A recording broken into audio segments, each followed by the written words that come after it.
Ya, selamat malam Bapak Ibu sekalian. Kita akan memulai pemahaman Alkitab malam ini dengan mari kita bersama-sama berdoa.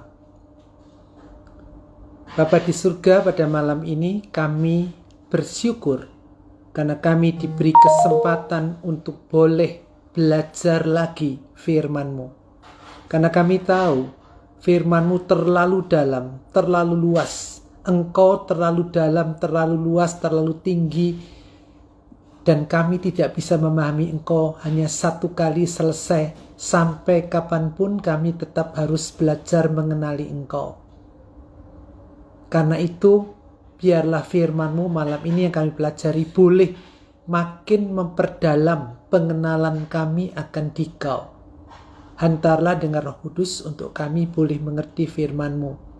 Dalam nama Yesus Kristus, amin. Ya, Bapak Ibu saudara sekalian, 1 Raja-Raja 19 tolong disiapkan ayat 1 sampai dengan 18. Satu cerita yang terkenal tentang Elia di Gunung Horeb. Ya, cerita ini pasal 19 ayat 1 ini sampai 18 itu didahului dengan pasal 18. Didahului 1 Raja pasal 18 tentang, saya pakai istilah tanda petik, peperangan rohani antara Elia dan imam-imam Baal di Gunung Karmel, di mana di sana disediakan 2 mezbah persembahan, ya, tumpukan kayu-kayu dan batu, lalu diletakkan sapi, ya, lembu, dan mereka tanda petik sekali lagi bertanding. Bertandingnya apa? Pamer dan menunjukkan siapa Allah yang terhebat. Dengan cara Allahnya itu mengirimkan api untuk membakar korban persembahan, korban bakaran itu. Jadi tidak dibakar oleh imamnya atau Elia, tapi apinya dikirimkan oleh dewa Baal dan atau Yahweh Allah Abraham, Ishak, Yakub. Dan kita bisa melihat para imam Baal menari-nari, bahkan menoreh-norehkan benda tajam, pisau ke tubuhnya supaya dewa Baal berbelas kasihan dan memberikan api itu. Tidak ada. Api diturunkan. Elia berdoa dan Tuhan mencurahkan api, mengirimkan api membakar korban persembahan. Lalu Elia mengatakan, inilah Tuhan, Allah Abraham, Ishak, Yakub, Allah nenek moyangmu, dan seterusnya. Dan mereka, orang Israel bertobat. Setelah itu belum selesai. Raja Ahab dan Israel pulang, Elia berdoa sampai 7 kali, dan hujan turun. Boleh disebutkan Elia di dalam kondisi euforia. Ada dalam kegembiraan, ada dalam kebanggaan, ada dalam sukacita, apapun mau dipakai istilahnya, karena sudah tanda petik sekali lagi memenangkan pertandingan iman, pertandingan kerohanian melawan dewa Baal ini. Kegembiraannya begitu muncak, sukacitanya pasti besar, dan dia pulang. Maka terjadilah persoalan di 1 Raja-Raja pasal 19 yang saya mau sebutkan. Elia mengalami kondisi down. Elia mengalami kondisi drop. Elia mengalami kondisi jatuh. Elia mengalami kondisi capek, letih, lesu, lelah. Seutuhnya dirinya. Saya pakai kata dirinya seutuhnya. Ya. Nanti kita coba jabarkan, ya. Sebenarnya tidak boleh dijabarkan, tapi kita untuk memudahkan meminjam teori tentang tubuh, jiwa, dan roh. Nanti kita akan lihat itu. Nah, mari kita baca dulu sekarang. Ya. 1 Raja-Raja 19 ayat 1 sampai dengan 18. 1 Raja 19, 1 sampai dengan 18. 1 Raja 19, 1 sampai 18. Ketika Ahab memberitahukan kepada Isabel segala yang dilakukan Elia dan perihal Elia membunuh semua nabi itu dengan pedang, maka Isabel menyuruh seorang suruhan mengatakan kepada Elia, Beginilah kiranya para Allah menghukum aku, bahkan lebih lagi daripada itu, jika besok kira-kira pada waktu ini, aku tidak membuat nyawamu sama seperti nyawa salah seorang dari mereka itu. Maka takutlah ia, lalu bangkit, dan pergi menyelamatkan nyawanya. Dan setelah sampai ke Berseba yang termasuk wilayah Yehuda, ia meninggalkan bujangnya di sana. Tetapi ia sendiri masuk ke padang gurun sehari perjalanan jauhnya. Lalu duduk di bawah sebuah pohon arar. Kemudian ia ingin mati. Katanya, cukuplah itu. Sekarang ya Tuhan, ambillah nyawaku. Sebab aku ini tidak lebih baik daripada nenek moyangku. Sesudah itu ia berbaring dan tidur di bawah pohon arar itu. Tapi tiba-tiba seorang malaikat menyentuh dia serta berkata kepadanya, bangunlah, makanlah. Ketika ia melihat sekitarnya, maka pada sebelah kepalanya ada roti bakar dan sebuah kendi berisi air. Lalu ia makan dan minum, kemudian berbaring pula. Tetapi malaikat Tuhan datang untuk kedua kalinya dan menyentuh dia serta berkata, bangunlah, makanlah, sebab kalau tidak perjalananmu nanti terlalu jauh bagimu. Maka bangunlah ia lalu makan dan minum, dan oleh kekuatan makanan itu ia berjalan 40 hari 40 malam lamanya sampai ke gunung Allah, yakni gunung Horeb. Ayat 9. Di sana masuklah ia ke dalam sebuah gua dan bermalam di situ. Maka firman Tuhan datang kepadanya demikian, apakah kerjamu di sini, hai Elia? Jawabnya, aku bekerja segiat-giatnya bagi Tuhan, Allah semesta alam, karena orang Israel meninggalkan perjanjianmu, meruntuhkan mesbah-mesbahmu dan membunuh nabi-nabimu dengan pedang. Hanya aku seorang dirilah yang masih hidup dan mereka ingin mencabut nyawaku. Lalu firman-Nya, keluarlah dan berdiri di atas gunung itu di hadapan Tuhan. Saya ulang, berdiri di atas gunung itu di hadapan Tuhan. Maka Tuhan lalu, angin besar dan kuat, yang membelah gunung-gunung dan memecahkan bukit-bukit batu, mendahului Tuhan. Tetapi tidak ada Tuhan dalam angin itu. Dan sesudah angin itu datanglah gempa. Tetapi tidak ada Tuhan dalam gempa itu. Dan sesudah gempa itu datanglah api, tetapi tidak ada Tuhan dalam api itu. Dan sesudah api itu datanglah bunyi angin sepoi-sepoi basah. Segera sesudah Elia mendengarnya, ia menyelubungi mukanya dengan jubahnya, lalu pergi keluar dan berdiri di pintu gua itu. Maka datanglah suara kepadanya yang berbunyi, apakah kerjamu di sini, hai Elia? Jawabnya, aku bekerja segiat-giatnya bagi Tuhan, Allah semesta alam, karena orang Israel meninggalkan perjanjianmu, meruntuhkan mesbah-mesbahmu dan membunuh nabi-nabimu dengan pedang. Hanya aku seorang dirilah yang masih hidup, dan mereka ingin mencabut nyawaku. Firman Tuhan kepadanya, pergilah, kembalilah ke jalanmu melalui padang gurun ke Damsyik, dan setelah engkau sampai, engkau harus mengurapi Hazael menjadi raja atas Aram, juga Yehu cucu Nimsi haruslah kau urapi menjadi raja atas Israel, dan Elisa bin Safat dari Abel Mehola harus kau urapi menjadi nabi menggantikan engkau. Maka siapa yang terluput dari pedang Hazael akan dibunuh oleh Yehu, dan siapa yang terluput dari pedang Yehu akan dibunuh oleh Elisa.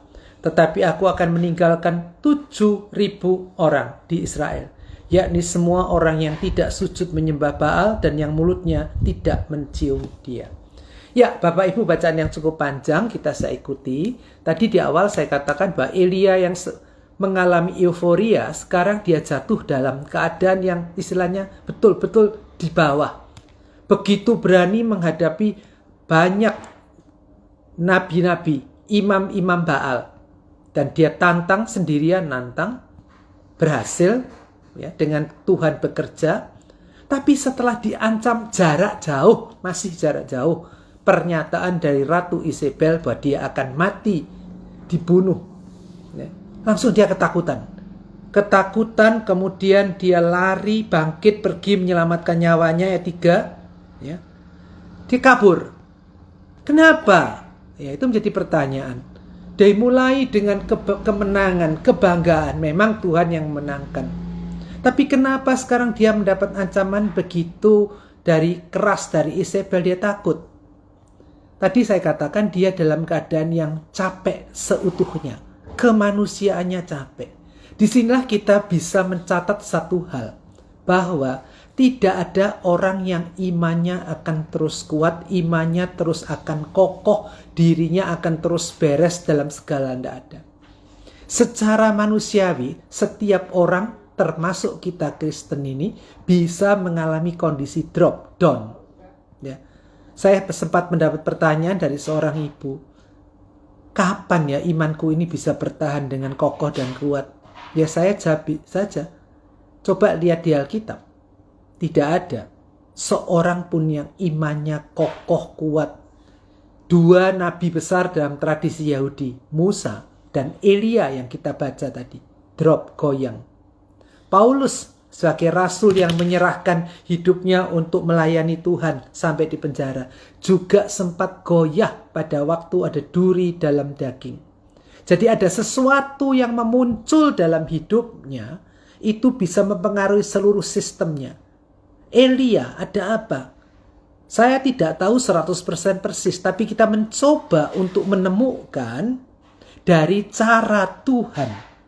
Saya pakai istilah ya, cara Tuhan menangani, cara Tuhan memulihkan, mengobati Elia. Bisa dari cara Tuhan itu, kita akan melihat Elia sedang ada apa. Satu, sekali lagi tadi saya katakan, manusia itu utuh. Tapi untuk memudahkan kita coba bagi-bagi. Secara fisik, tubuh, kemanusiaan, Elia itu capek, bosan. Kenapa? Coba bayangkan. Setiap hari di tepi sungai Kerit dan nanti di rumah janda Sarfat, makannya roti dan air sungai Kerit. Tidak ada makanan lain yang bisa dinikmati karena hujan tidak turun 3,5 tahun kurang lebih. Itu memberi pengaruh. Ya. Kita hanya makan itu, coba bayangkan bagi mereka yang usianya lanjut atau yang punya penyakit yang membuat dia pantang makan. Maka ada kalanya dia tidak tahan, capek. Dia berkata, saya kepingin ini, tidak boleh. Kepingin nasi, tidak boleh. Manis, tidak boleh. Gorengan, tidak boleh. Tapi suatu saat meledak, dia akan makan itu. Elia, dia makan itu, roti dan air sungai Kerit. Dan dia capek. Maka Tuhan coba lihat. 2 kali berikan roti bakar dan air dalam kendi. Memang makanan minuman itu untuk memberi kekuatan kepada dia berjalan 40 hari 40 malam ke Gunung Horeb. Tapi kenapa harus dikasih makan?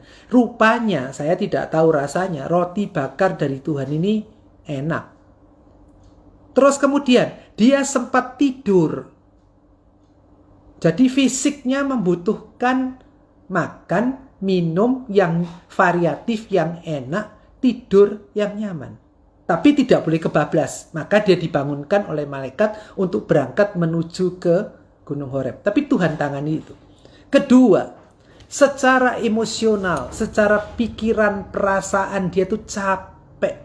Merasa kerjanya sia-sia, tidak berguna. Coba lihat, dia berkata, semua meninggalkan engkau. Hanya aku yang tinggal dan aku mau dibunuh. Ambil saja nyawaku. Capek secara pikiran, perasaan, emosi. Ya. Makanya Tuhan memberikan sentuhan kepada dia. Sentuhannya apa? Perhatikan tadi dalam ayat yang ke-15 dan 17. Sampai 17. Saya tidak baca ulang. Tapi hanya satu kalimat pertama. Pergilah, kembalilah ke jalanmu. Coba lihat aja ya. Kalau kita punya seorang pekerja katakan, atau orang yang kita percaya melakukan tugas pekerjaan, terus frustrasi minta mati, ya sudah kita bilang ya wes, kalau memang kamu mau gitu, goodbye. Tetapi Tuhan tidak membuang Elia. Tuhan memahami Elia. Dia beri makan dan dia beri kepercayaan. Ada 3 kepercayaan mengurapi Hazael, Yehu dan Elisa. Dimulai dengan pergilah, kembalilah ke jalanmu, tidak dipecat. Lanjutkan kerjamu, karyamu. Itu satu sentuhan emosi orang yang merasa tidak berguna, orang yang merasa ditolak, lebih baik mati. Dia menganggap bahkan dirinya gagal sendirian. Tuhan bilang, enggak, saya tetap mau pakai kamu. Masih ingat Petrus? Dia merasa menyesal seusai menyangkali Yesus 3 kali. Tapi Yesus memulihkan dia dengan 3 kalimat yang nadanya sama. Gembalakanlah domba-dombaku. Ya. Dan kemudian coba perhatikan lagi ayat 18. Aku meninggalkan 7.000 orang di Israel. Dia merasa sendiri, dia merasa sepi, dia merasa dipisahkan dari siapapun karena semua masih menyembah Baal. Itu kata si Elia. Tapi Tuhan berkata, aku meninggalkan 7.000 orang di Israel yang tidak menyembah Baal. Berapa banyak 7.000? Bukan jumlah yang sedikit. Itu memberikan rasa percaya. Kadang orang merasa sendirian, dia berjuang sendiri. Nah, dia stres. Maka dia butuh dukungan orang lain. Tapi orang lain tidak ada. Tuhan bilang, ada. Itu terjadi juga pada waktu Rasul Paulus. Ya, di surat Efesus. Dia berkata, berdoalah juga untuk aku. Supaya aku diberi keberanian untuk menyatakan kebenaran. Dan mengatakan apa yang seharusnya aku katakan. Efesus 6 ayat 18 sampai dengan 20. Jadi kita bisa melihat, mata kita tidak melihat ada orang yang mendampingi kita. Ada orang yang menguatkan kita. Tapi kita tahu Tuhan sediakan. Orang itu mendoakan kita. Ya, itu secara kejiwaan, emosi, perasaan. Elia yang merasa sendiri, Tuhan kuatkan, berikan rasa percaya. Tuhan berikan 7.000 orang yang dia tidak tahu. Dia pikir dia hanya sendiri yang menyembah Tuhan. Tapi ada 7.000 orang yang masih setia kepada Tuhan. Dan yang ketiga, ini yang banyak berkaitan dengan tema kita hari ini, yaitu secara konsep iman, secara spiritual, secara rohani. Tuhan membenahi Elia. Apa yang dia benahi? Dia suruh Elia itu pergi ke Gunung Horeb. Ditanyai kerjamu apa? Lalu kemudian Elia menjawab, lebih baik aku mati, macam-macam tadi sudah kita baca. Lalu ada kalimat di sini. Keluarlah, berdirilah di atas gunung. Tadi saya baca ulang deh. Berdirilah di atas gunung di hadapan Tuhan. Bahasa Latinnya coram Deo. Ada apa ini? Elia punya pemahaman, punya konsep, punya prasangka tentang Tuhan seperti apa yang dia pahami di masa lalu. Di masa lalu, Tuhan menyediakan dia roti dan air di tepi sungai Kerit. Tuhan memberikan seorang janda Sarfat untuk memelihara makan minumnya. Tuhan memberikan api untuk membakar korban persembahan. Dengan dahsyatnya ada kemenangan. Dan Elia meminta, mengharapkan, berpikir bahwa Tuhan itu harus bekerja seperti, saya ulang, seperti yang biasanya Tuhan lakukan. Kirim roti, ada burung bawa roti, ada janda yang berikan makan roti, kirimkan api dari surga. Tapi sekarang dia harus berhadapan dengan Isabel yang mengancam. Ada pikiran dalam dirinya, kenapa Tuhan tidak kirimkan kekuatan yang dahsyat? Bakar si Isabel, bunuh si Isabel. Bahkan Elia nampaknya tidak melihat kematian Isabel nanti. Yehu yang melakukan itu. Kenapa kok tidak terjadi itu? Dia punya format bahwa Tuhan itu misalkan bulat seperti ini. Biasanya bekerja seperti ini. Maka Tuhan harus selalu bekerja seperti ini. Tuhan yang ku kenali adalah Tuhan yang biasanya melakukan ini. Tapi Tuhan berkata, keluar. Coram Deo, berdirilah di hadapan Allah, berdirilah di hadapanku. Dan Tuhan berikan apa? 1, gempa bumi. Dikatakan, tidak ada Tuhan dalam gempa.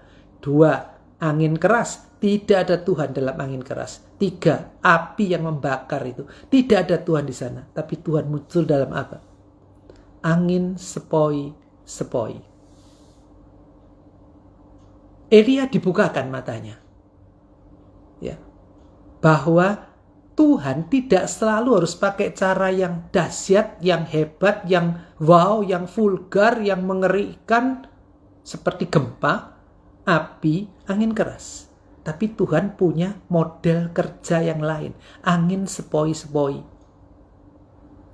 Dan Elia, seperti tadi saya sengaja bacanya dalam ayat yang ke-14, rodok lemes. Aku bekerja segiat-giatnya bagi Tuhan Allah semesta alam seterusnya. Itu apa? Dia pasti mengulang kalimat yang ada di dalam ayat yang ke-10 itu, tapi dengan ya istilahnya agak bela diri, tapi dia sudah menyadari bahwa dia salah. Tuhan yang dia kenali itu ternyata Tuhan yang punya cara kerja tidak seperti yang dia pahami berdasarkan pengalamannya, bahkan kadang berdasarkan pengalaman orang lain. Tuhan bekerja dengan caranya sendiri, dan dia sudah diperkenalkan dengan cara yang baru.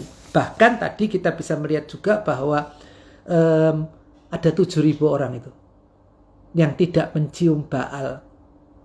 Elia dibukakan konsepnya bahwa Tuhan itu jangan dibatasi. Ini kasusnya seperti Ayub. Ya. Ayub itu juga seperti itu. Dia sebenarnya punya konsep bahwa Tuhan itu punya otoritas penuh. Tetapi ketiga temannya ya, Elifaz, Bildad itu mengatakan tidak begitu. Kalau sampai engkau menderita, Tuhan pasti menghukum. Kalau engkau menderita itu karena hukuman Tuhan. Ayub coba bantah, tapi teman-temannya mengatakan begitu. Ya. Dan Tuhan mengatakan, itu bukan urusan kamu, hai Elifaz, Bildad, dan seterusnya. 3 orang itu ditegur. Mereka punya satu pemahaman tentang Tuhan. Kalau orang menderita, itu pasti karena Tuhan menghukum. Tuhan mengatakan, tidak selalu begitu. Konsep di perjanjian lama begitu kuat. Bahkan murid-murid Yesus di Yohanes 9 masih bertanya pada Yesus. Orang ini lahir buta, guru. Dosa dia atau dosa orang tuanya? Kembali lihat ya. Selalu kalau dikatakan dosa dia, dosa orang tuanya, berarti kan hukuman dari Tuhan sampai orang tua lahir buta. Kadang-kadang saya juga masih sering terima keluhan di chat atau ngomong langsung. Opo aku kok kayak gini? Salahku ini apa? Loh, salahku ini apa? Tuhan itu marah pada aku apa? Dosaku itu apa? Dosaku yang mana? Kita kadang-kadang harus menyadari bahwa ada konsep-konsep yang kita terima, konsep-konsep yang diajarkan, tetapi kita lihat bahwa Tuhan itu tidak dibatasi. Tuhan tidak sesempit seperti yang kita pikir, kita pahami. Lalu ada bertanya, Tuhan itu berubah enggak? Tuhan itu berubah. Tuhan itu, mari kita catat 2 hal. 1, Tuhan itu tidak pernah berubah di dalam programnya, dalam karyanya, dalam rencana keselamatannya. Perhatikan, kenapa kok saya pakai kata keselamatan? Karena Alkitab perjanjian lama sampai baru, mulai dari Kejadian sampai Wahyu, itu intinya berbicara tentang ia menyelamatkan manusia berdosa. Ya, itu tidak pernah berubah. Untuk menyukseskan, melancarkan karya penyelamatan itu didukung dengan program. Kita kenal ada visi, ada misi. Misi mendukung visi. Nah, visinya Tuhan tidak pernah berubah, yaitu menyelamatkan manusia, mengembalikan manusia kepada diri Tuhan. Tetapi caranya, misinya bisa berubah, bisa berbeda-beda, berganti sesuai dengan 1, selera Tuhan, 2, nah ini, kondisi kemanusiaan.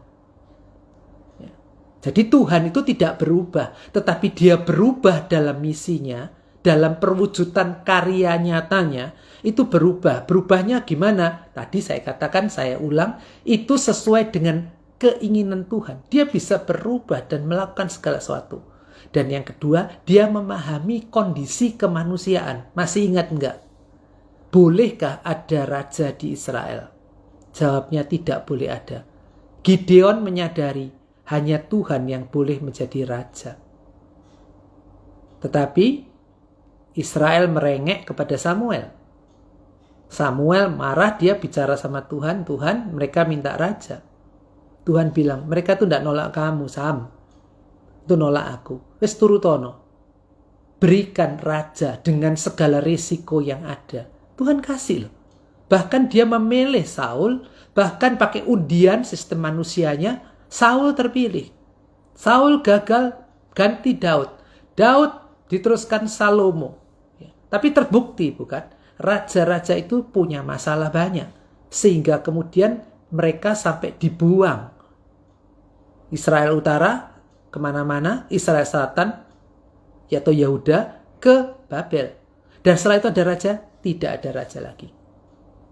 Karena apa? Orang Israel sadar bahwa sebenarnya Tuhan itu tidak mau ada raja manusia.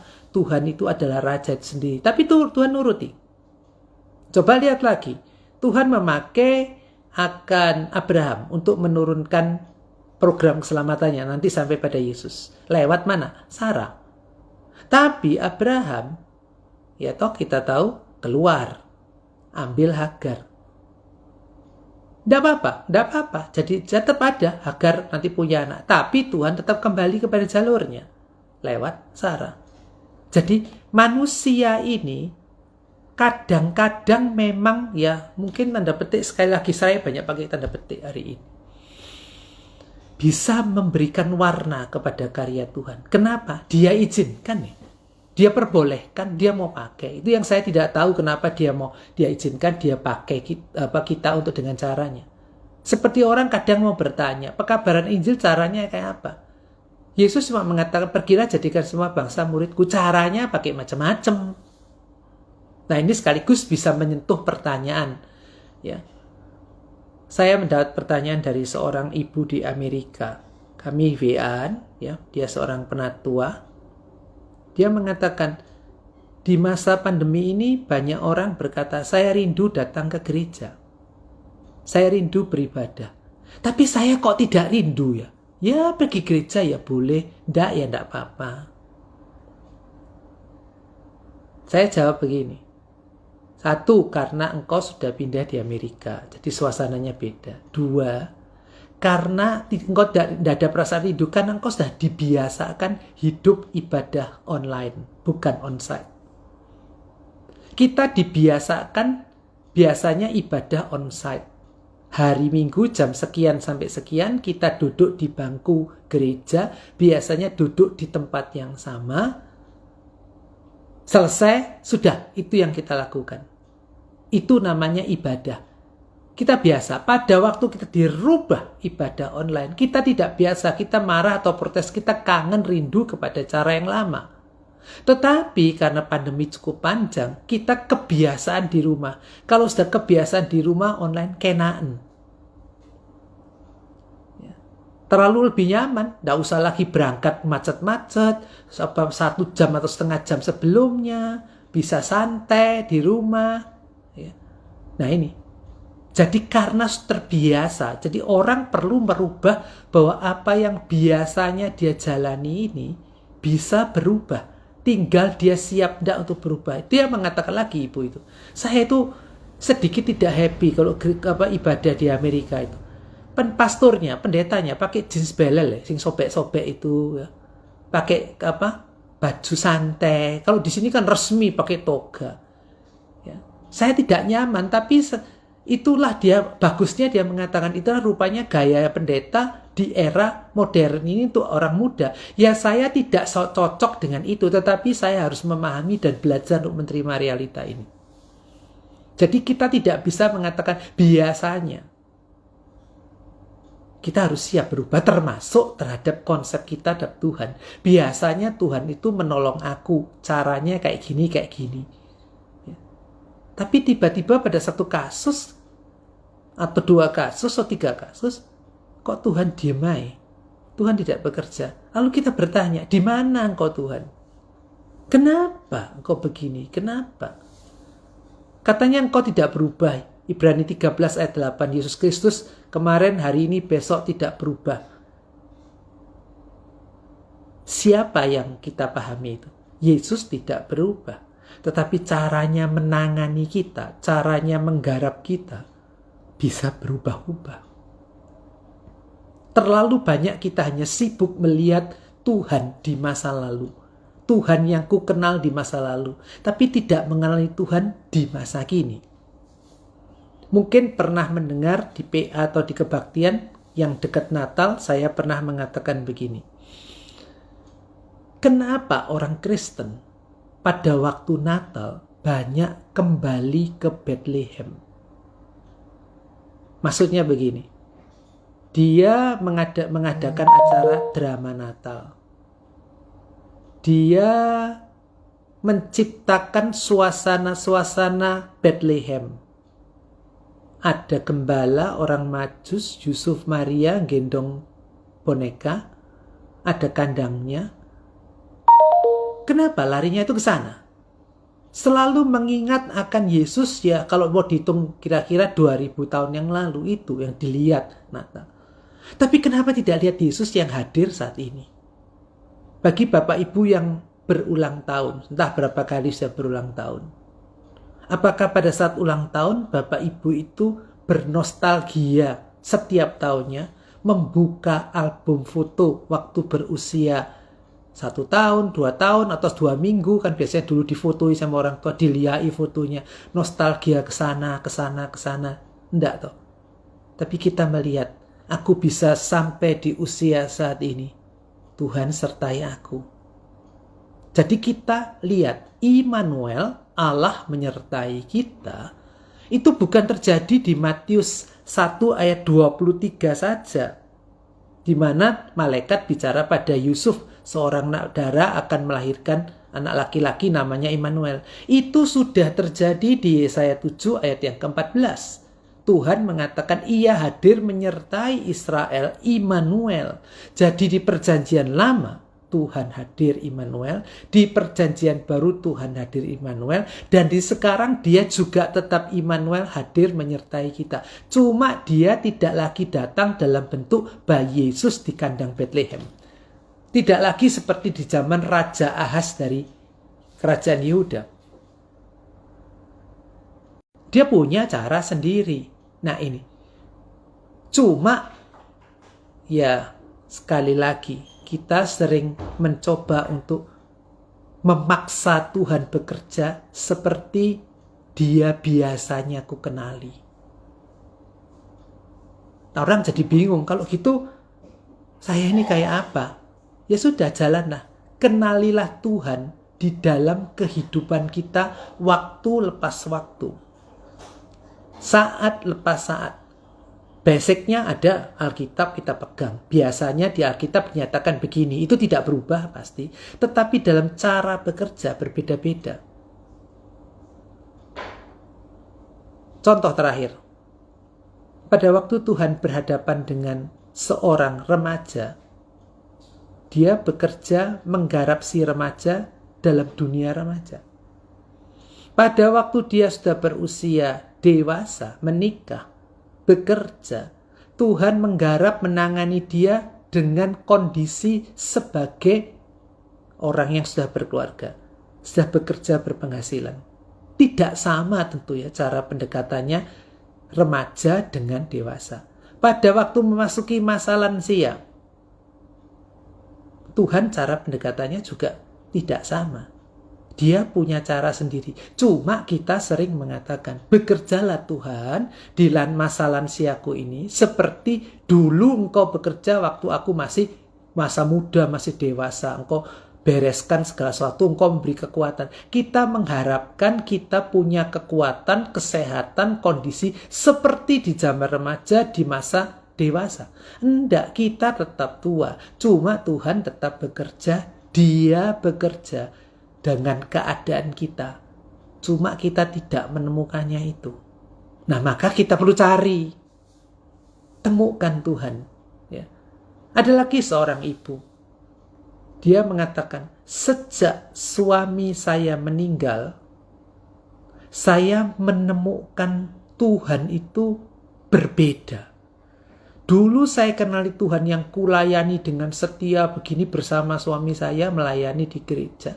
Sekarang suami saya sudah meninggal, maka Tuhan yang ku kenali ini adalah tidak sama dengan seperti yang dulu dia bekerja. Tuhannya tetap sama, Tuhan Yesus ya. Tapi dia mendekati saya itu berbeda. Dia banyak ceritakan bagaimana dia mendapatkan pertolongan, kehadiran, wawasannya dibuka tentang Tuhan. Ya, dia juga mengatakan, tapi jangan karena kematian seseorang maka wawasan terbuka. Tapi dia punya pengalaman itu. Nah, Bapak Ibu, rahmat Tuhan selalu baru tiap pagi. Tak berkesudahan kasih setianya. Gitu. Kasih setianya tidak berkesudahan, selalu ada, tidak pernah berubah. Tapi rahmat Tuhan selalu baru. Kita masih ada di masa pandemi. Kita masih ada di masa penantian kedatangan Kristus, Advent. Tapi kita sering terbawa dengan suasana masa lalu. Dengan pemahaman tentang Tuhan di masa lalu. Bagaimana kita menjumpai Tuhan, mensyukuri Tuhan, menikmati Tuhan, dan membagikan Tuhan yang kita kenal saat ini, hari ini, kepada sesama. Itu satu proses. Saya stop sampai sini. Mungkin ada komentar, pertanyaan. Masih ada sekitar waktu 15 menit. Silahkan kalau ada yang bertanya.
Sementara masih menunggu, saya akan bacakan satu ayat.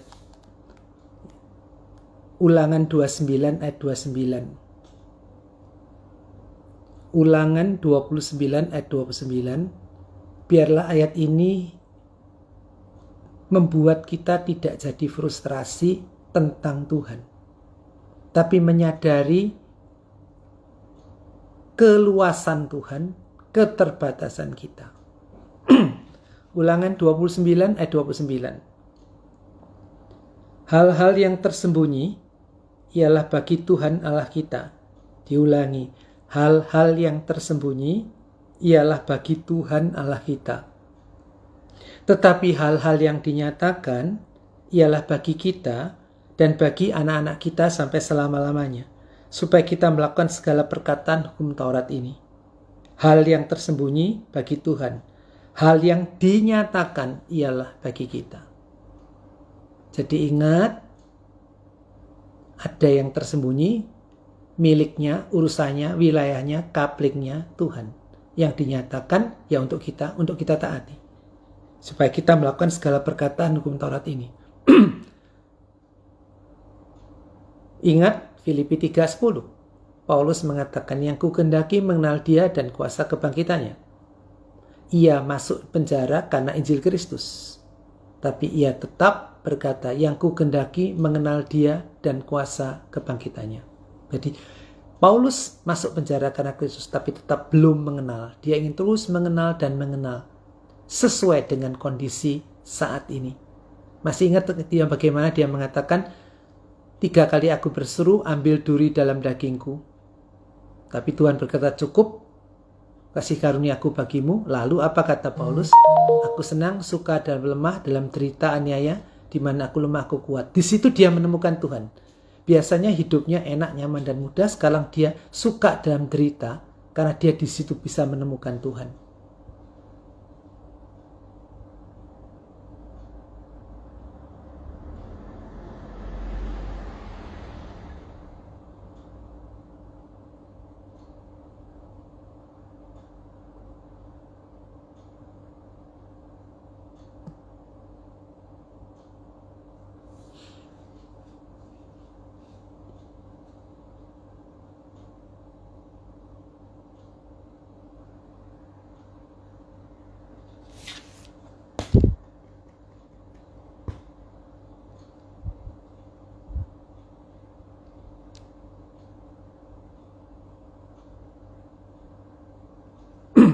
Ada pertanyaan, bagaimana cara kita mendengar suara Tuhan di saat keadaan sedang stres, berat, dan menemukan Tuhan?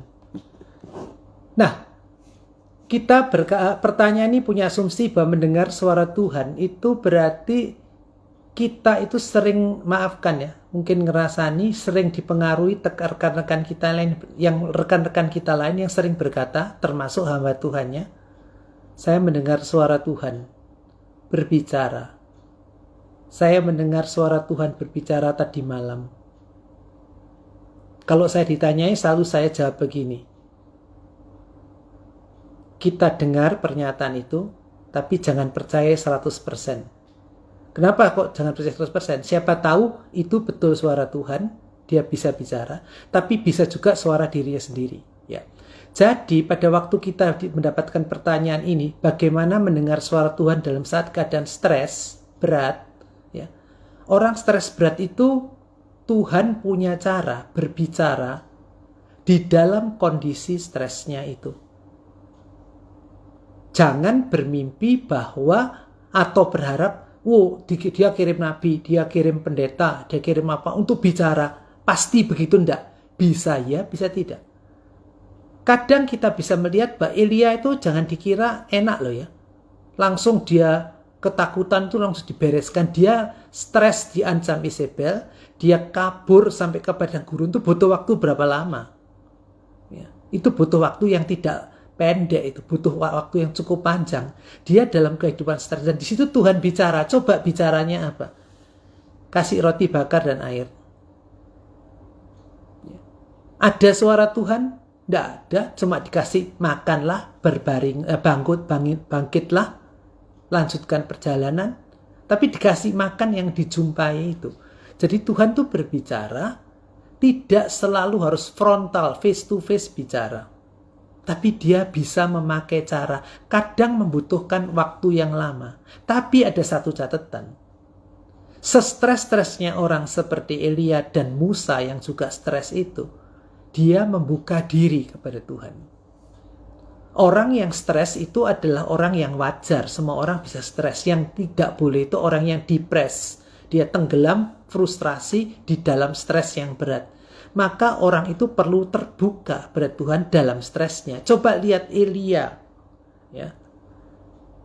Apa yang sudah kulakukan itu Tuhan sia-sia. Semua orang meninggalkan engkau. Hanya aku yang tersinggah, masih ada sisa. Nah, itu dia curhat. Maka orang yang sedang stres itu adalah orang yang perlu membuka diri.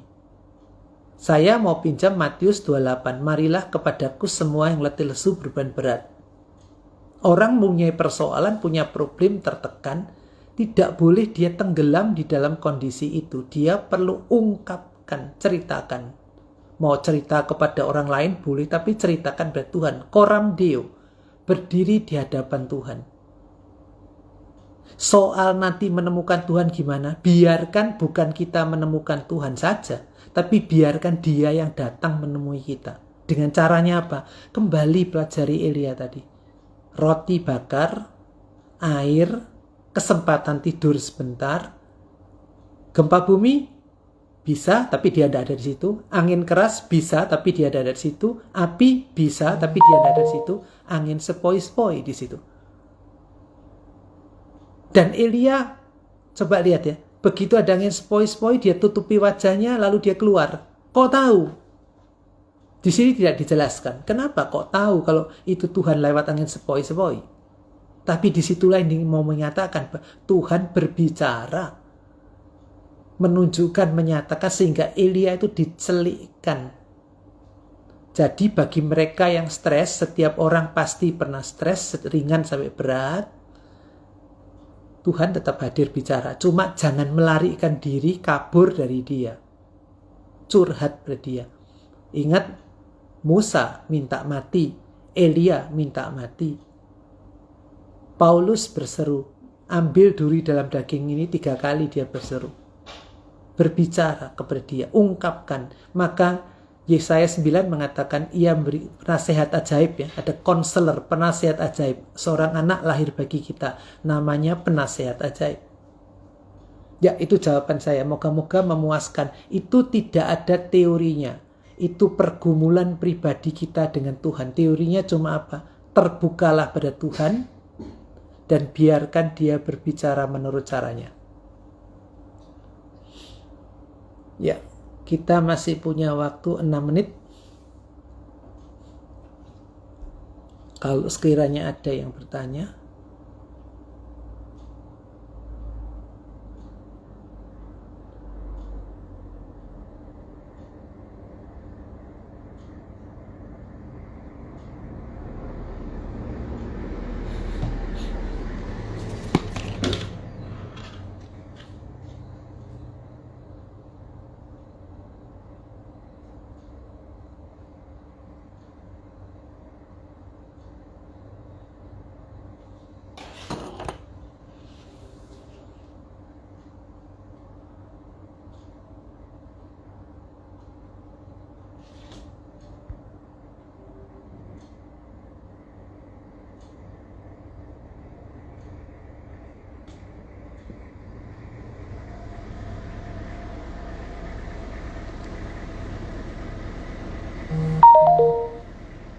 Ya, kalau tidak ada, mari kita tutup dengan doa. Mari kita berdoa. Bapa di surga, terima kasih karena kami boleh belajar firman-Mu. Berikan kepada kami kemampuan, kesediaan untuk selalu belajar terus mengenali Tuhan. Seberapa Tuhan memperkenalkan diri Tuhan kepada kami, yang kadang kami tidak pahami. Biarlah kami tidak membentuk, memformat Tuhan, memperlakukan Tuhan seperti yang biasanya terjadi dari pengalaman kami atau pengalaman sekitar kami. Tapi biarlah kami melihat Tuhan berdasarkan Alkitab, melihat Tuhan berkarya sesuai dengan apa yang Engkau pandang baik bagi kami. Kami serahkan akan jemaat-Mu, bukalah terus mata, hati, pikiran, totalitas dirinya, dalam perjumpaan dengan Engkau, berdiri di depan Engkau. Juga di masa-masa yang belum selesai dengan pandemi, di masa-masa ibadah Natal yang terbatas, tidak bisa maksimal, biarlah tetap mereka, kami semua menjumpai Tuhan dalam kondisi apa yang ada. Kami bawa jemaat-Mu yang berbaring sakit, Tuhan ada menjamah mereka, memulihkan mereka. Tapi kalau mereka memang harus membawa penyakit itu terus secara menaun karena usia atau karena kasus tertentu, biarlah mereka tetap memandang Engkau di atas segala penyakit dan kelemahannya. Bagi mereka yang punya persoalan dengan pekerjaannya, dengan rumah tangganya, dengan kehidupan imannya, Tuhan juga pulihkan mereka. Siapkan kami untuk menyambut kedatangan-Mu kembali dan diungkapkan dengan kesiapan kami untuk memperingati Natal. Biarlah kami memperingati Natal dengan memandang Yesus yang hadir saat ini dan yang akan datang kembali. Kami serahkan akan panitia atau pengurus PA di GKI Ngagel, Pendeta Florida, Pendeta Wahyu, Pendeta Emeritus Sutejo, dan seluruh hamba Tuhan, calon pendeta, kelengkapi mereka dalam karya-karya pelayanan lebih lanjut. Dan kami tetap menyerahkan Indonesia, juga dunia, di dalam menghadapi pandemi ini. Tuhan menolong menunjukkan yang terbaik bagaimana menyikapi ini. Juga untuk rekan-rekan kami yang menjadi korban letusan Gunung Semeru. Tuhan, Engkau kuatkan mereka dan terus giatkan pakai umat-Mu untuk berperan nyata, untuk kami berperan nyata dalam meringankan beban-beban kesulitan mereka. Terima kasih Tuhan. Seluruh doa ini kami bawa kepada Bapa melalui nama Kristus, Tuhan dan Penyelamat kami. Amin. Selamat malam. Tuhan Yesus memberkati.